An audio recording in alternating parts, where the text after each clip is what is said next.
She looked at Hank and me with measured disbelief, aware there's no difference. But that was Hank including everyone in his appreciation of life's nuances. We ate 3/4 of the loaf and she thought we were crazy. Hank tapped the car again and put the other loaf near her. He said, "I'm sorry, we have travel plans. Take care of yourself and our street." She shook her head about the bread. Hank simply said, "Please." Then boarding our bikes, she spoke. "Molly." Hank responded, "Thanks." I wondered. Riding away a block up behind the main post office, Hank said, "Sad seeing anyone go." And Hank asked a favor. Could you see some money is made available for her comfort? Maybe someone's routine to drop $1 on their way somewhere? She must eat lunch at the church down the street, but I don't know and don't invade her privacy figuring out if she ever moves. She's under enough passive stress as it is. I said I'll try, but it looks like she should be somewhere. Hank said pity is both overwhelming to give and receive.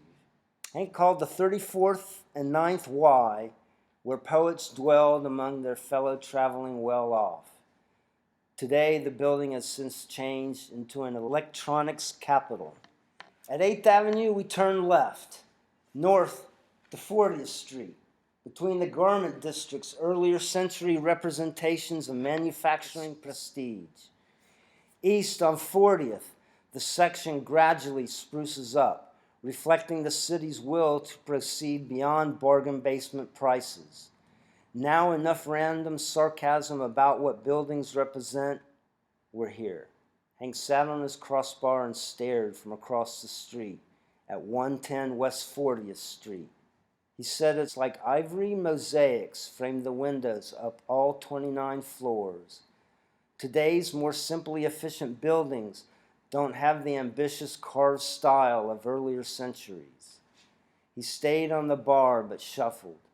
This is where shortly after the 1917 revolution, Ludwig Martens ran the Russian-Soviet Government Bureau.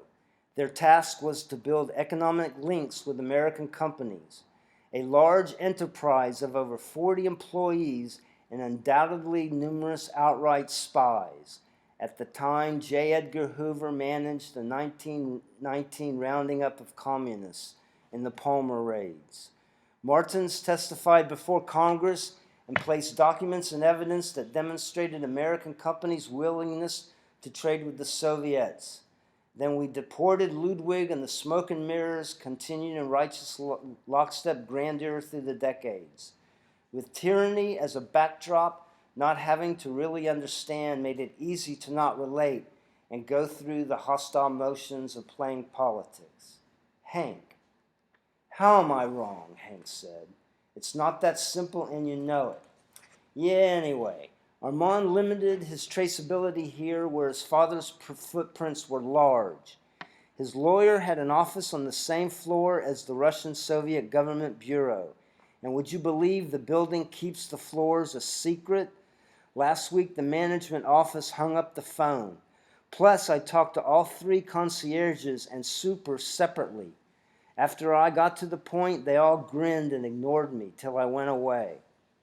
Junior Hammer's autobiography glosses over this place, but boasts about his confiscated Soviet Antorg office downtown on Lower Broadway, across the street from John D. Rockefeller's Ooh La La Standard Oil Building.